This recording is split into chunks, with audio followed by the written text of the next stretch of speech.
the MS Michigan Man 64 podcast. My name is Brian Wallace, and I am the MS Michigan Man 64. The MS Michigan Man 64 podcast is about chronic disease awareness. I have had multiple sclerosis for the last 27 years. It's an invisible chronic disease that I've been battling for half of my life. I want to share with you what it is like living with the chronic disease from my experiences and the experiences of other chronic disease warriors. We can fight to have a voice to those that want to listen. Together, we can motivate and educate.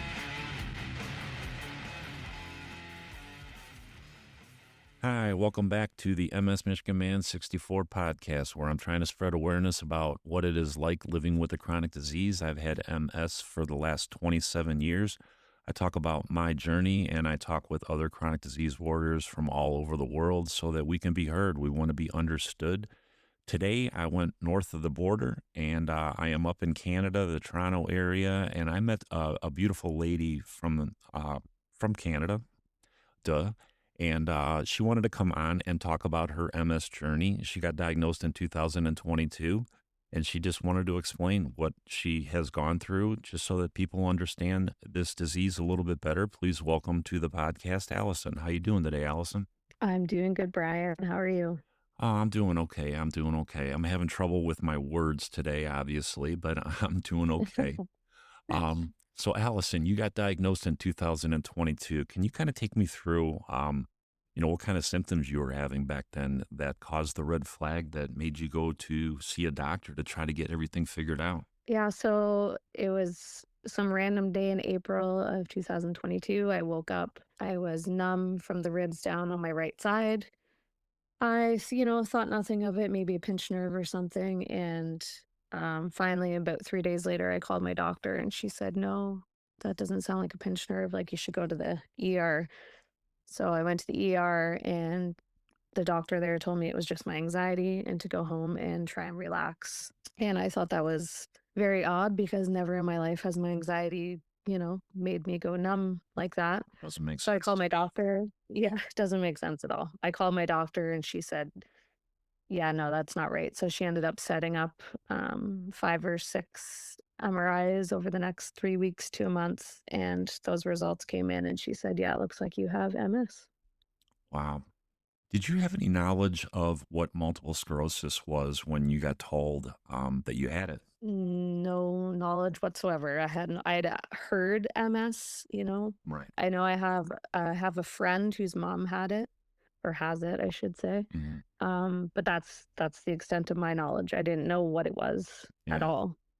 It's like me when I was 27. I really didn't have any knowledge of what MS was. The only thing that I really knew about it was an old U.S. actress, Annette Funicello, that had been diagnosed when I was a kid, and I read stories about her and how she was in a wheelchair. And when I got that diagnosis, that's where I thought I was going to be. I'm like, oh shit, I'm screwed, but I mean, my neurologist kind of like, he calmed me down right away, and he's like, Brian, he goes, there's so many different levels to this disease. He goes, you just got to keep on fighting and take it day by day. And that's kind of the way I took it the rest of my life. I just take it day by day. But I mean, it is a scary disease when you get when you get told that, especially when you have no knowledge of it. Right. And I feel like they should explain it a little bit better when you're first diagnosed, and rather than just, oh, you have MS, see you later. you know, and I had seen a neurologist after my primary doctor diagnosed me or told me I had MS.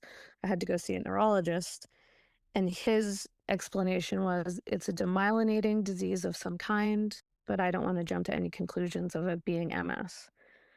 And I was like, okay, so do I have MS or do I not have MS? Like, what's going on? Yeah, that makes no sense to me. Yeah.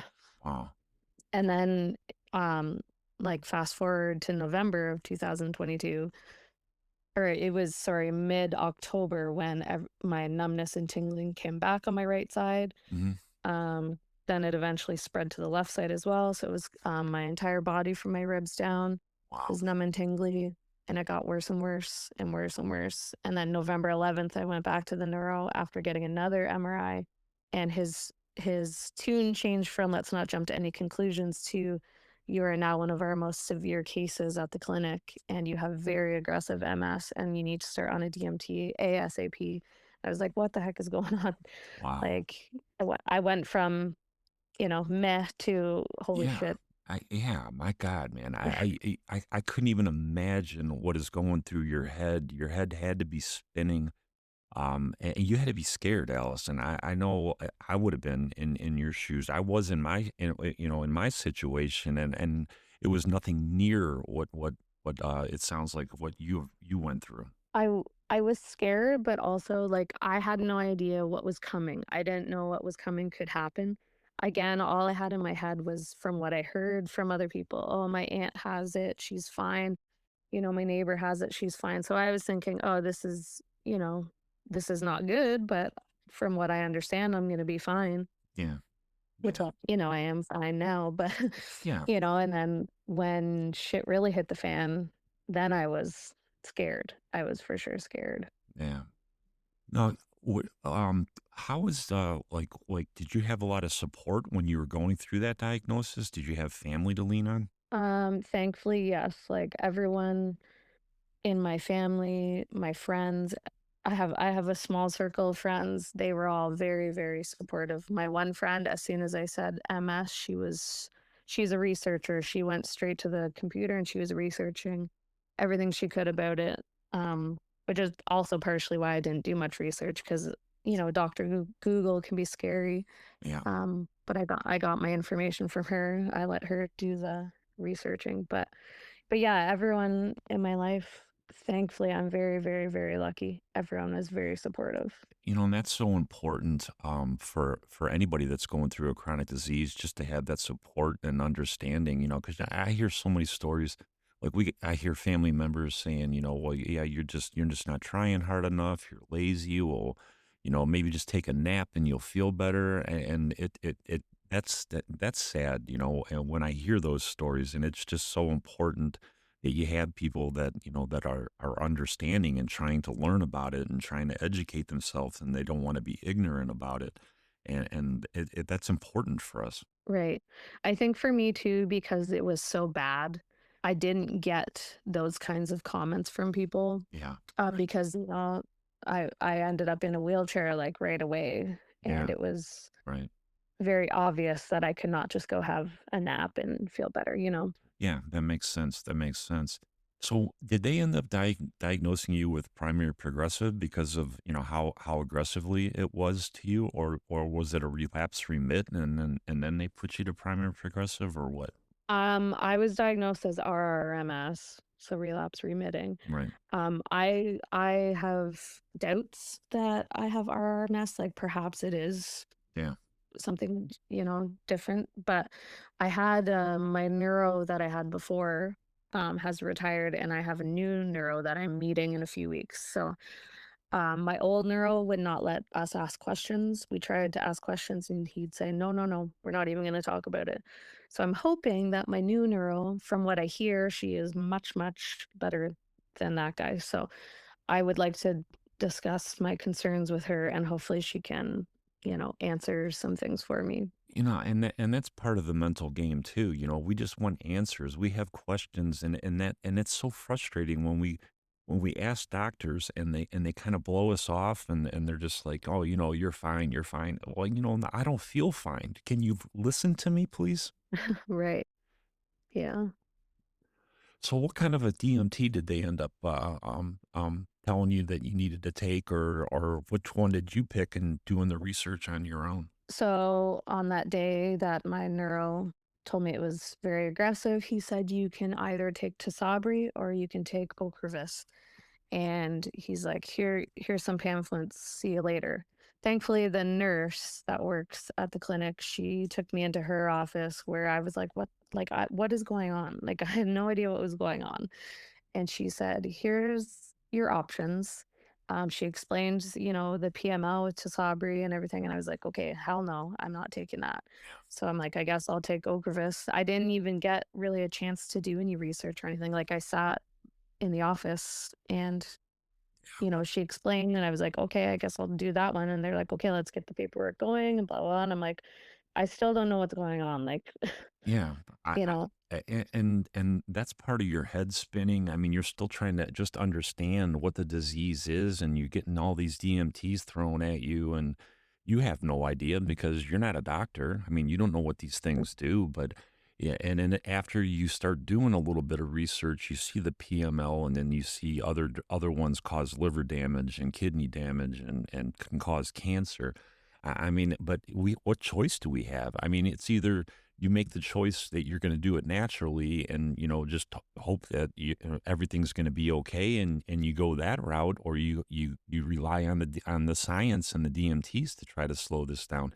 And that's just part of this mental game that we have to go through, and the choices that we have to make. And that's one thing that I don't think a lot of people understand that. right? And like the thought of, because taking medication can be scary, right? Like, you don't know really what it's doing to your body and all that type of stuff. But starting a DMT, I was like, that sounds absolutely terrifying. Like, having this stuff go through my system and I have to do it every 6 months. And like, but then I was thinking, the thought of, if I am already this bad, if I don't start something, like, what is going to happen to me? So that was kind of scarier than Right. starting a medication, right? Yeah, yeah, absolutely, absolutely. One of the things that I talk with a lot of people about, and just to get your thoughts, being that you were diagnosed in 2022, I think, like for me, when I got diagnosed in '97, and being young, I was 27 years old, and there was no mental health help. It was just like, okay, you got MS here, go figure it out. There was no internet for me to go around and try to figure out what was going on. I think after going through this, that one of the first things that neurologist should say to you is, okay, you have multiple sclerosis, and I want to put a referral into mental health for a mental health evaluation because this is a mentally draining disease, and I don't think that that's emphasized enough at our diagnosis. That yeah, you got a chronic disease, and there's going to be a lot of physical problems, but there's a lot of mental part to this, and I don't think it's addressed on during the diagnosis, and I really think it should be. Right. I was lucky because, so after being officially diagnosed in November, on November 11th, on November 27th, I ended up having to go to the hospital because I couldn't move my body or I couldn't get out of bed. So I went to the hospital, which I ended up staying there for a very long time. But while I was at the hospital, I got very good therapy, like mental therapy, which I couldn't have gotten. Like, I couldn't have afforded to get that type of therapy if I wasn't in the hospital. But um, so I got really good therapy, and it lasted the whole time I was in the hospital, and it really, really, really helped. She was a great therapist. So it totally changed, like, having that therapy totally changed my mindset on where I was at the beginning to where I am now. I still use the tools that she, taught me Wow. to this day. So And that's just so interesting that you got that kind of an opportunity when you got diagnosed. You're sitting in the hospital and you had a therapist, because I haven't heard people tell me that too often. Usually it's, you're either in the hospital, you're in a doctor's office, the doctor comes in, tells you got MS, they walk out, and you're just sitting there. And right. I love that. I love that a hospital up in Canada that does that. And I think that is a huge and an important part of this diagnosis is addressing the mental health part of it, and at least having somebody to ask questions, because your head is spinning. Literally it is spinning. Right. And it that I just think that is so important, and I think it's awesome that you had that opportunity. Well, it was an opportunity because I was in the hospital, and while I was there, I told my nurse that I wanted to be euthanized and I didn't want to live life anymore. So next thing I knew, there was like 10 doctors from the psych department around my bed, and they realized that it was more of like a situational, Yeah. um thing. Yeah. I hadn't been like that prior to this happening. So Right. thankfully they decided that therapy was probably just what I needed in the time because I was already on pills. I had take anxiety pills and a mood stabilizer. So I've already dealt with mental health issues before this. Yeah. But so they decided that therapy was probably the best route for me. And thank God, I am so thankful that I got that Oh god. type of It care. it Yeah. it's huge, Allison. And I'm a guy, and guys, they walk around saying that they're big badasses and they're strong and all that.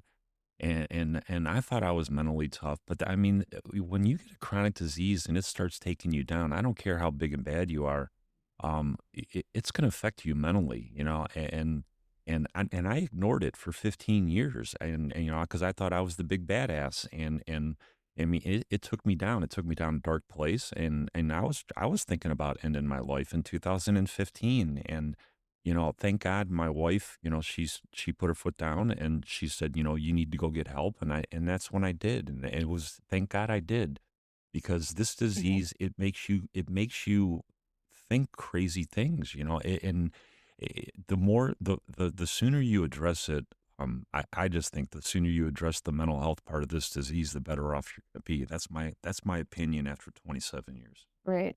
Yeah, I agree. They should offer it like I mean, they throw so much stuff at you, they might as well throw that at you too. Like, you're gonna need a DMT, you're gonna need to do physio, but here's, some mental health Yeah. Yeah. stuff that you can do as well, like therapy or whatever it is. So how did it the diagnosis? You were working at the time, I'm assuming. How did it affect your career?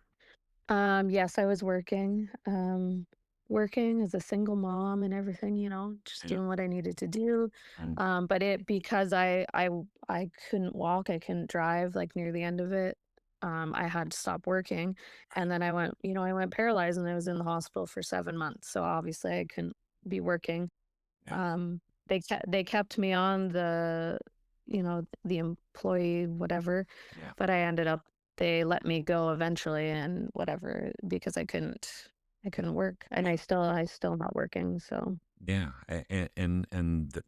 That's some people can work with this disease. I worked for 25 years, but I mean, this disease takes so much from people, I mean, people have 20-year careers, and they're gone in a blink, overnight, right. with a diagnosis, and that feeds into the mental health part. I mean, you're thinking, how am I going to survive?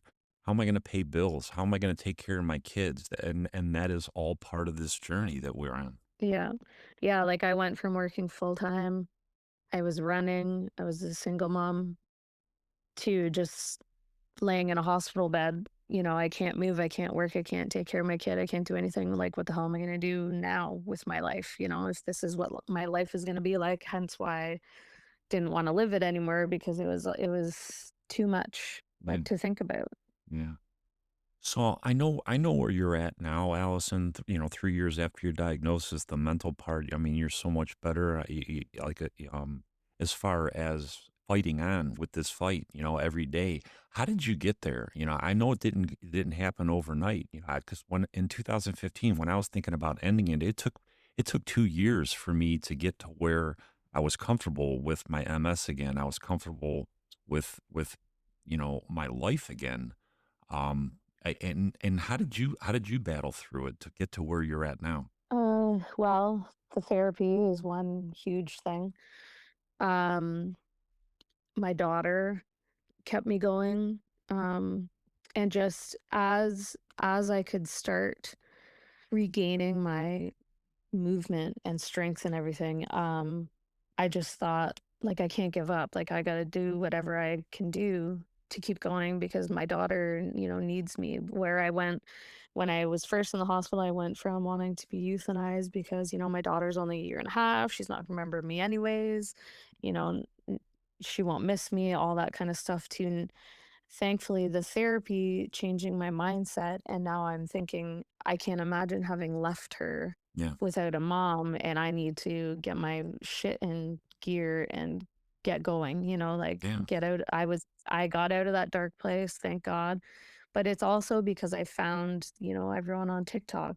I wasn't alone anymore in this fight. Not that I was, alone. I had my support system, but still I felt alone. Like I'm the only one who has gone paralyzed from this disease and stuff. But then I found, some people on TikTok that Yeah. had gone through the same thing and they're walking and they're thriving, Yeah. and I'm like, okay, if they can do it, I can do it. So Yeah. all of that gave me, the fuel that I needed to keep going. Yeah, and I mean that's a great segue into on the next topic. I mean the community, and that's where we met each other, and I think it is such a huge part of just dealing with this disease, finding that community. Whether it be Facebook or actual in person group sessions or whatever. But TikTok is just an amazing place. I mean, when I started on there about a year and a half ago, my daughter encouraged me to do it. I didn't really want to do it, but when I did do it and I found all the people that have this disease and, just want to be understood, it's an amazing place just to, if you're having a bad day, you can go to TikTok and you can find somebody to talk to, and that, Right. that can relate to you, that understands what you're going through, the mental part of it, the physical part of it. It's an awesome tool. It's an awesome tool, and you got to find tools to fight this disease. Yeah, and I don't know where I would be without TikTok and some of the friends that I've made. It's not like you meet someone and you're like, "Oh, we both like the color blue." Like you have a huge major part of your life in Hmm. common. And like you said, they understand the physical part, the mental part, like all of it. You can find other mothers that are dealing with it, and just Yeah, whatever it is, you can find someone that is going through the same thing, literally yeah, at the same absolutely. time as you. And it's so helpful. And it just seems like the community, of chronic disease warriors. It's not even just MS. It could be POTS or fibro or whatever. I mean, we don't care about a lot of us, I shouldn't say all of us, but most of us, we don't care about the color of our skin or what country we're from or, what our political views are. I mean, we just see we got another MSer or another chronic disease warrior that just wants to be understood. And that's what I love about the chronic disease community is, hey, we just come together and we want to be understood and we're just trying to spread awareness, and that's what we do on TikTok. And there's so many awesome people on there that I've met from all over the world, and now I got a new friend named Allison in Canada, that I'll be talking to all the time. Yeah, it is really cool that you can meet people from, like, we have people from France, from England, like, from all over the place. It's amazing. Yeah, yeah. So let me ask you about relationships. I mean, you said you have a daughter and you're a single mom, and you got MS. So I got to hear how your relationship journey has been since you have been diagnosed. Right, so when I was diagnosed, I reached out to my ex-boyfriend and just told him, I've been diagnosed, yada yada yada. We weren't really talking at the time, but I thought I would, let him know because we go way back at least 15, 16 years. We've kind of been on and off Hmm. this whole time. But so I reached out to him, whatever. Months go by and then I end up in the hospital, paralyzed, blah, blah, blah. So I reach out to him again. I'm like, yeah, just so you know, this is what's going on. And he started to come to visit me at the hospital like a few times a week, I think it was. Um, and he would come all the time and on the weekends and everything. And he ended up meeting my daughter in the hospital, and whatnot. And then eventually he had quit his job so that he could come spend more time with me at the hospital and help me transition into moving back home and back home with my parents and starting my new life in a wheelchair at home. So we did end up getting back together over this period of time, because I figured he obviously loves me if he's still here and we're moving forward. So That could be one of the most beautiful stories I have ever heard. Because I can tell you right now, Allison, that every story that I've heard from all chronic disease warriors, it goes the opposite way. Right. You got a boyfriend, girlfriend, husband, wife, and you get diagnosed, and they bail on it. And this guy, you got diagnosed, and you weren't even together, and now you guys are back together. That is an absolute beautiful story, and kudos to him. I would love to meet the guy, and he sounds like a stand-up guy, and that is just an amazing story. He is a stand-up guy, yeah, and, he has a really good relationship with my daughter now too. Every day she's like, "Is he coming over? Is he coming over?" I'm like, "No, not today." But yeah, they got really close and yeah, crazy story, It's but beautiful. here we are. It's a beautiful Yeah. story. It's a beautiful story.